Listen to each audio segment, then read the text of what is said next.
chart, and this flow chart, all of what is going on here actually, the way to analyze that, it's all based on PCR.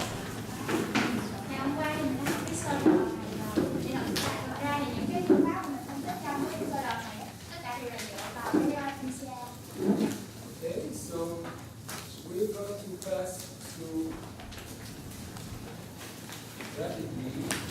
So on a brief reminder of how PCR works. Giờ thầy sẽ nhắc lại cho mình là cái cơ bản là cái PCR như thế nào. So for PCR, of course, then you have to have DNA.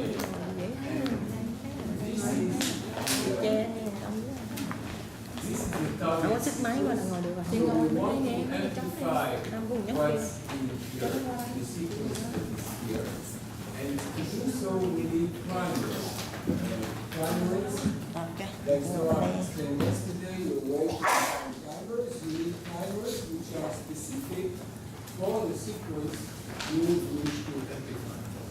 Thì đầu tiên là mình phải xác định được cái đoạn trình tự mà mình muốn phát đại. Thì đó, ở đây là cái màu đỏ là cái đoạn trình tự mình muốn phát đại. Để mình phát đại được cái đoạn đó thì mình phải thiết kế được một cái mồi đặc hiệu cho cái đoạn trình tự đó. So, for instance, we're talking a lot about the 16S ribosomal RNA gene, so the gene, or also as we said, so 16S are DNA because we're amplifying in the DNA, okay? And this gene, as you see here, is composed of a number of regions. I think 9, okay, which are here 2, 3, 4, 5, 6, 7, 8. Okay. So what is implied here are the variable regions.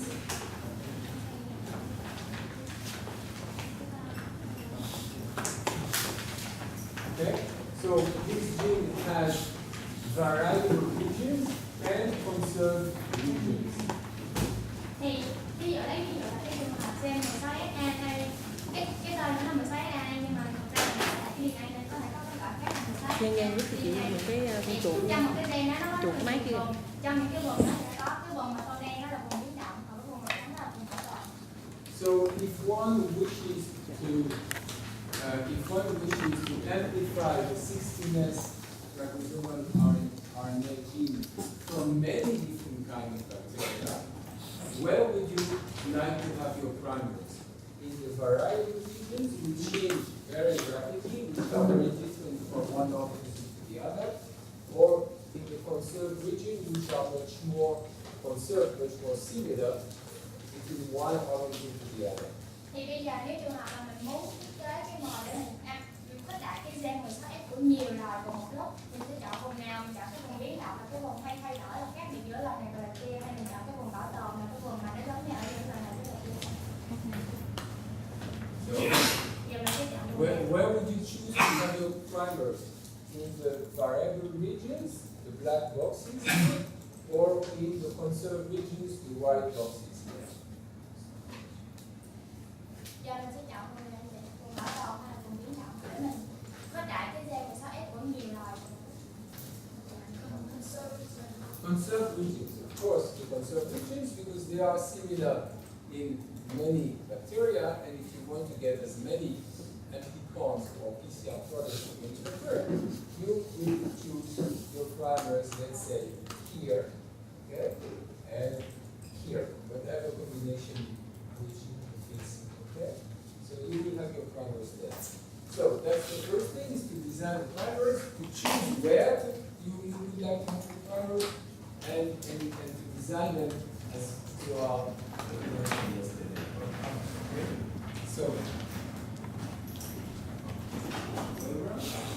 So the first step, you have your DNA. DNA is the double helix. In order to do PCR to amplify, Amplified meaning you want to get a large number of copies of this part of the genome. Thì bây giờ mình biết là cái DNA của mình là một cái chuỗi mạch đơn rồi. Bây giờ nếu mà mình muốn để nó chỉ amplify cái cốt trên của mình nằm chính giữa đó thôi. You need to open the double-strand DNA. Thì mình phải mở cái chuỗi mạch đơn ra. To do this, you heat up Có mạch đơn. your DNA to very high temperature, above 90 degrees. Thì mình sẽ nung nóng cái chuỗi DNA lên ở nhiệt độ 94 độ C. Then you cool the DNA to a temperature which is called the annealing temperature. The annealing temperature is the temperature at which the primers here will stick to their coordinate sequences on the opposite strands. Thì sau khi là nung nóng thì mình sẽ làm nguội cái DNA ở cái nhiệt độ bắt cạnh là 50 tới 60 độ đó, nhiệt độ bắt cạnh là cái nhiệt độ mà tại đó cái mồi nó sẽ gắn vô trong cái trình tự bổ sung của nó ở trong chuỗi DNA. This temperature is determined in two ways. First, it is determined by the composition, the sequence composition of the primer. So, for instance, if you have a primer that has many AATs, ATTAs, or a primer that has many Gs and Cs, okay, they will have very different annealing temperatures. Thì cái nhiệt độ bắt cạnh này mình có hai cách để tính. Cách đầu tiên đó là dựa vào các thành phần của cái trình tự mồi. Thì ví dụ như cái trình tự mồi có nhiều AT với lại cái trình tự mồi có nhiều CD thì cái nhiệt độ bắt cạnh nó sẽ khác nhau. Okay? This is because A and T has 2 bonds and G and C has 2 bonds. Thì mình biết là A với T nó In là the, hai in the complementary, of course, in the complementary, okay, the complementary strand. Okay, so this is one. The second thing is the length. Okay, so the length of the primer influences the annealing temperature. Cái thứ hai là dựa vào cái độ dài của cái mồi. Cái độ dài của mồi thì sẽ ảnh hưởng tới nhiệt độ bắt cạnh. This is usually determined automatically by the primer program that you are using in order to find and determine the primers that fit your needs. Thì thường là những cái nhiệt độ này á, nó sẽ được tính ra tự động bằng cái chương trình cái mồi mà Okay, so the program will tell you the annealing temperature, but this also has to be checked experimentally. So do not rely only on what your program tells you. The program tells you the annealing temperature is 55 degrees. When you start with 55 degrees, you see if it works, but you should also check whether you get better results if you change your cooling temperature a bit. This always has to be checked experimentally. thì thường là các chương trình nó sẽ cho mình cái nhiệt độ bắt cặp tự động, nhưng mà mình đừng có lúc nào cũng tin tưởng vào cái chương trình của mình không. Ví dụ như cái chương trình nó cho mình cái nhiệt độ bắt cặp là 55 độ C, thì khi mình chạy PCR ở 55 độ C nó vẫn hoạt động, nhưng mình phải kiểm tra coi nếu mình tăng hay mình thay đổi cái nhiệt độ đó thôi, cái kết quả của mình nó có tốt hơn không. Okay, so when the annealing temperature is right, then the primers will stick where they should, and then the next step is to elongate the DNA, so to replicate this part of the DNA molecule. This is done at 72 degrees by a DNA polymerase. Bước tiếp theo, khi mà cái nhiệt độ bắt cặp chính xác rồi thì DNA nó sẽ gắn rồi, cái mồi nó sẽ gắn vào cái DNA. Và tới bước tiếp theo là bước kéo dài, thì ở cái nhiệt độ là 72 độ C nó sẽ tổng hợp cái đạo DNA mà mình mong muốn, và cái nhiệt độ 72 độ C đó là áp dụng cho khi mình sử dụng cái enzyme là DNA polymerase. Okay, so the DNA polymerase, which is classically used in PCR, is called the TAP polymerase, and it comes from originally from a tripophile from a bacterium or from an archaeon, which is extremely heat-loving, which is a thermophile. Thermophile meaning heat-loving bacterium.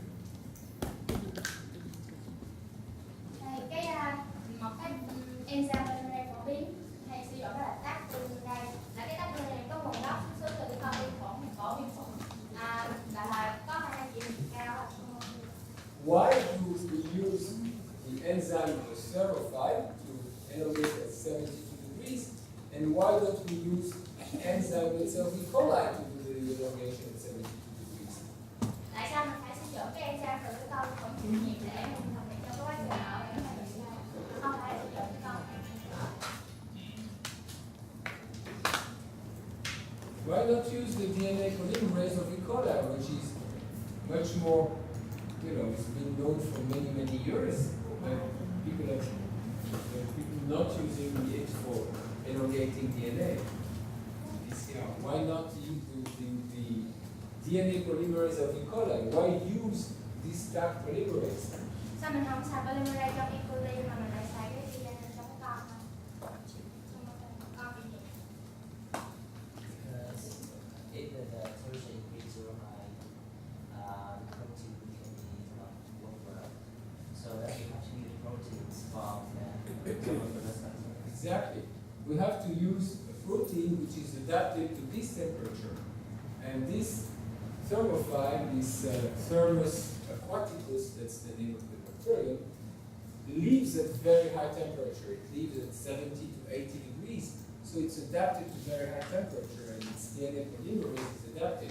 E. coli lives at between 30 to 37 degrees, and the DNA polymerase is not adapted to such high temperature.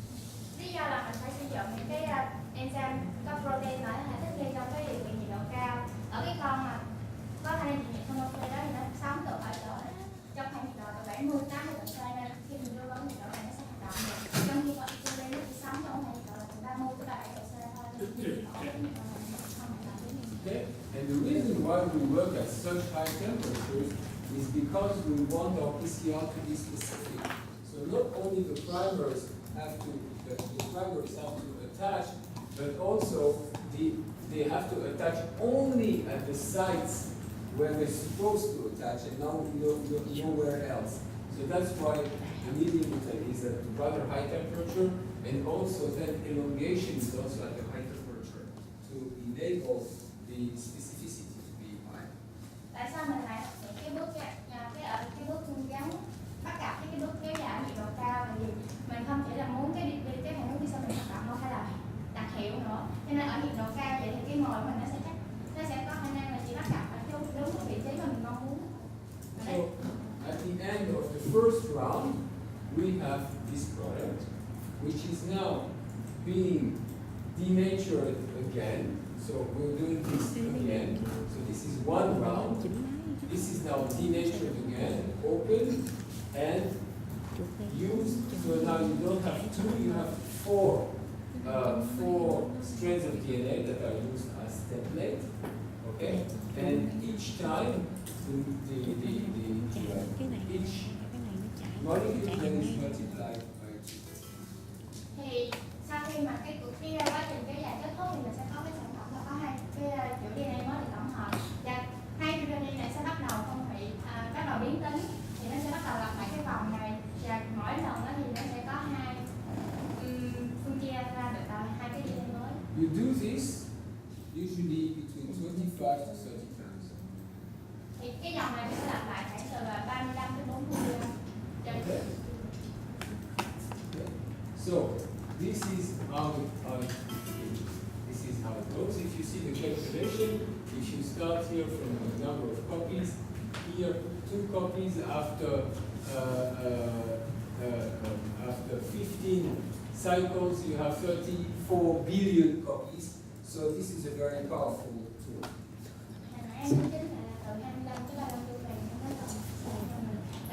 Ở đây là sau khi mình trải qua nhiều chu kỳ thì cái kết quả cuối cùng là sau trải qua 35 chu kỳ thì kết quả cuối cùng mình sẽ có là 34 tỷ cái phương pháp này rất là có hiệu quả. And this is in the case that you have only one molecule starting with, but of course usually you have many more molecules as templates, many copies of the template. Dạ đây chỉ là cái minh họa, như khi mà mình cái DNA ban đầu mình chỉ có một cái DNA thôi, nhưng mà thực tế thì lúc nào mình cũng sẽ có nhiều hơn một cái DNA. Okay, so what are really the great advantages of PCR?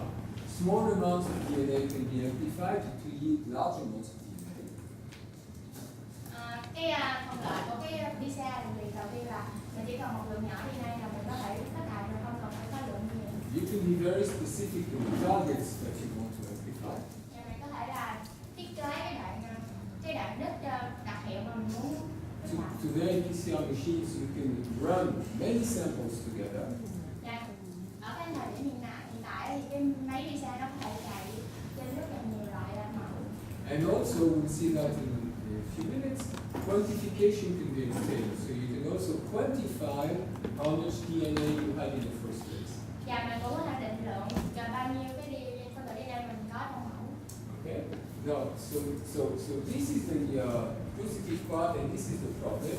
So the problems are contaminants can inhibit the reaction, and this is especially problematic when you're working with environmental samples. So, for instance, if you're extracting DNA from soil, you have a lot of contaminants in soil that can inhibit the reaction. Và bên đây là những cái ưu điểm, bên đây là những cái khuyết điểm của cái PCR là đặc nhiên có thể làm ảnh hưởng tới cái phản ứng PCR. Ví dụ như trường hợp mình làm với cái mẫu đất thì trong đó khi mình tách DNA thì sẽ có rất là nhiều cái chất nhiễm khác làm ảnh hưởng tới quá trình PCR của mình. Okay? About the specificity, one has to be careful always to check because non-target sequences will be amplified and then you get something that you're not supposed to get. Và khi làm PCR mình phải đặc biệt chú ý là phải kiểm tra cái độ đặc hiệu của nó, tại vì có thể là có những cái trường hợp không phải là cái đặc đích của mình mới được thực đại. Now, more specifically, when we're talking about amplifying bacterial populations from the soil, so in which you have many types of bacteria, so you have this, let's say, this will be the DNA from organism number 1, and there are plenty copies of it, right? And this will be the DNA from organism number 2, and there are very few copies of it. The PCR will tend to proportionally amplify more of these ones and less of these ones. So these ones actually may be washed out of the reaction, almost be very present even at a lesser proportion than they were at the beginning. So the PCR will preferentially amplify these ones versus these ones. So even the difference between the quantity at the beginning, the template may be even greater in the PCR. So this may even somehow disappear from the PCR reaction. Okay?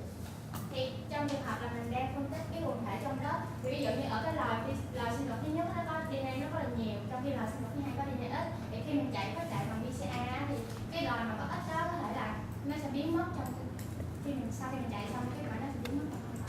Okay. Now, today in some of the viral sequencing scheme, we'll see that later on. In the high throughput sequencing, this type of problem will be overcome. Thì ngày hôm nay mình sẽ học một cái phương pháp là phương pháp giải trình tự, hay là một cái loại phương pháp giải trình tự, thì nó sẽ giải quyết cho mình cái vấn đề khó khăn mà mình gặp phải đó.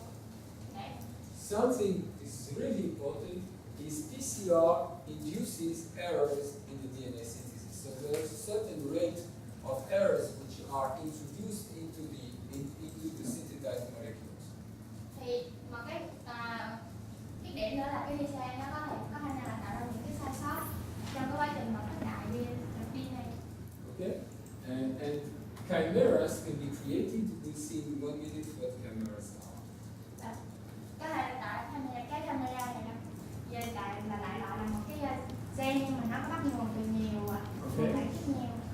Now, in addition to that, there are some additional problem, especially if you're working with environmental samples, is the extraction that you have from different type of organisms in one sample may be unequal.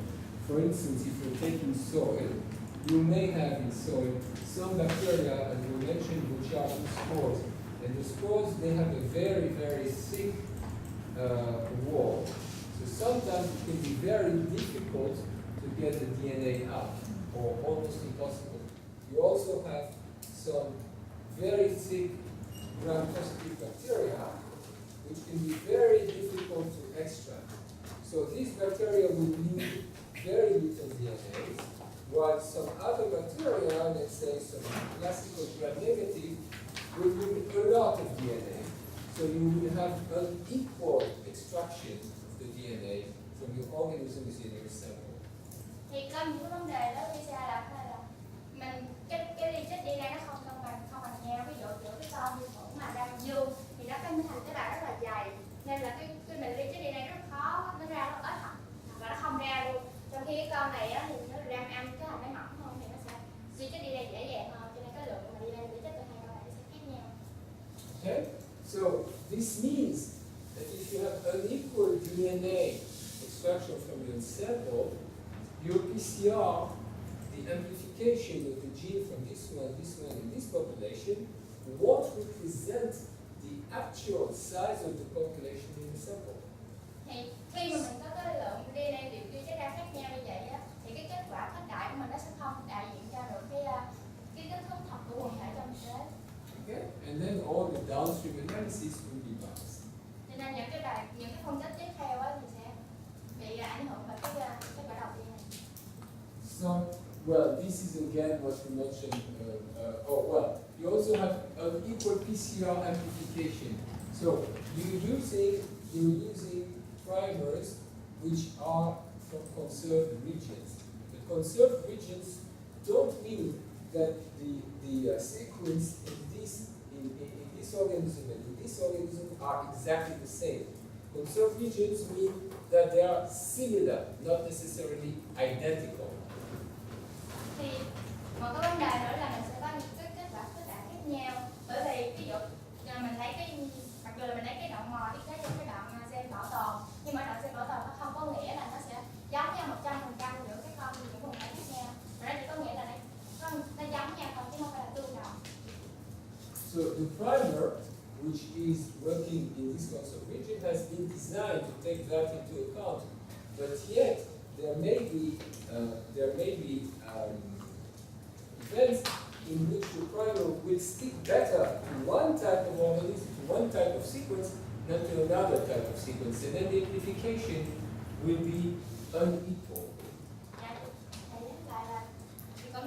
Cái primer mặc dù mình đã thiết kế cái mồi là cho cái đoạn bảo tồn rồi, nhưng sẽ có trường hợp là cái mồi này nó sẽ gắn với lại cái đoạn DNA của cái loài này tốt hơn so với nó gắn với loài kia, cho nên cái kết quả khuếch đại của mình nó sẽ không giống nhau.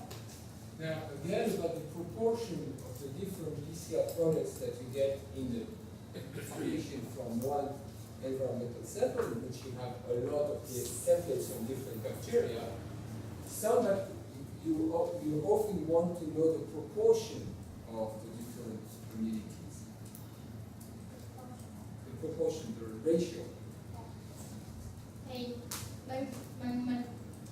mình muốn biết cái tỷ lệ khác nhau giữa những cái quần thể với nhau. Okay, so this will distort the ratio, this will distort the ratio. Thì cái ở trên đó này, tail the ratio. It will distort, will bias the ratio. Thì hai cái vấn đề trên này nó sẽ làm cho ảnh hưởng tới cái việc xác định cái tỷ lệ đó.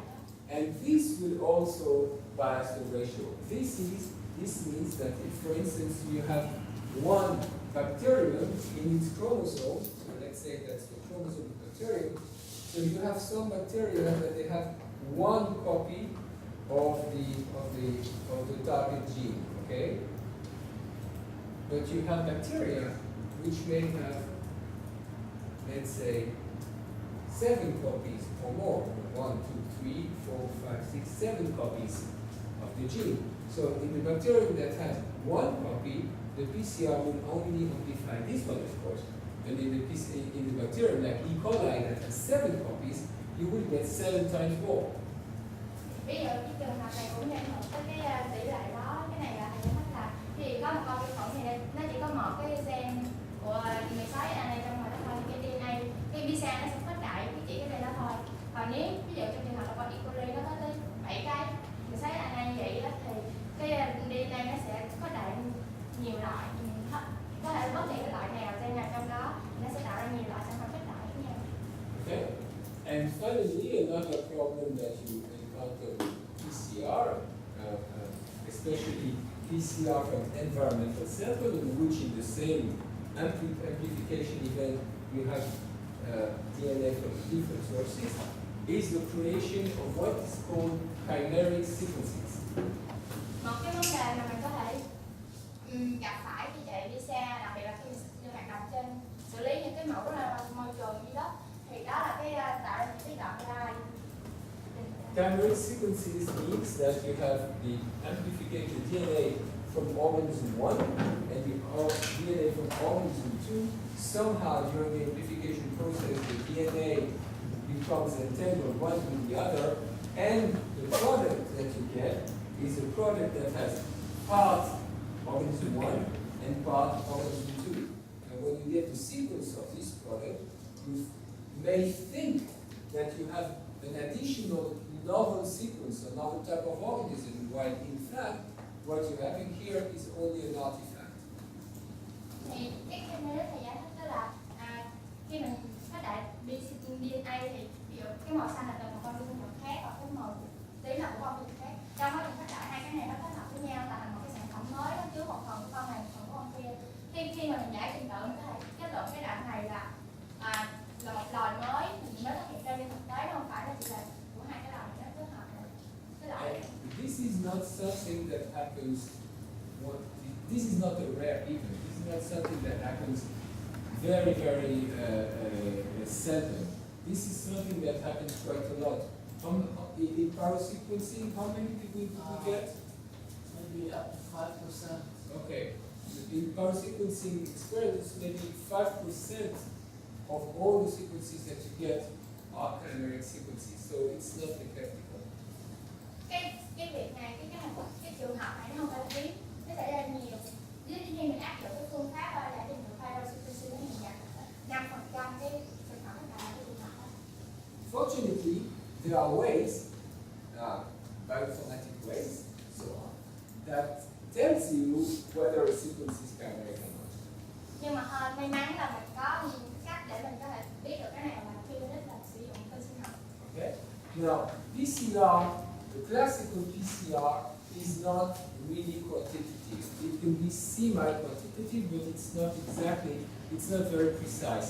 There's another development on classical PCR, which is called real-time PCR or quantitative PCR. One has to be careful with the real-time PCR because it's written RT, real-time PCR, and quantitative PCR is the same.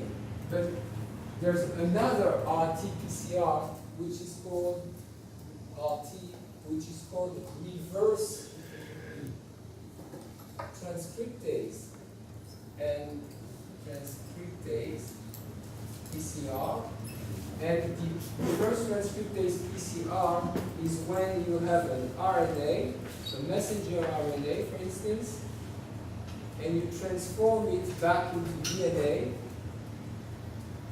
or what is called cDNA, with an enzyme which is called reverse transcriptase. And this is done by PCR. So when you see RT-PCR, you should be careful. Is it real-time PCR or quantitative PCR for quantification, or is it reverse transcriptase PCR for transcribing back RNA into DNA? Thì cái phương pháp PCR truyền It's thống two totally different technologies. cái phương pháp PCR truyền thống thì nó không có hoàn toàn chính xác, nên dựa trên cái nền tảng cơ bản PCR truyền thống người ta phát triển một cái phương pháp mới là cái phương pháp PCR định lượng hay là real-time PCR, hai cái này là tương đương nhau. Và các biết là PCR hay RT-PCR này, giải thích cái RT-PCR này mình đặc biệt chú ý là khi mình nhìn cái RT-PCR này nó có một loại khác, nó cũng ghi tên RT-PCR đó, nhưng mà có nghĩa hoàn toàn khác biệt. Cái này là nó là cái PCR phiên bản ngược, có nghĩa là mình có cái chuỗi RNA thông tin thì nó sẽ phiên bản ngược nó thành cái DNA. Cho nên là khi mình nhìn thấy cái từ RT-PCR thì mình vẫn coi là nó có loại hay không, cái real-time PCR hay là RT, thì hai cái là hoàn toàn khác nhau. Okay, so with quantitative real-time PCR, one is able to quantify the amount of DNA that was in the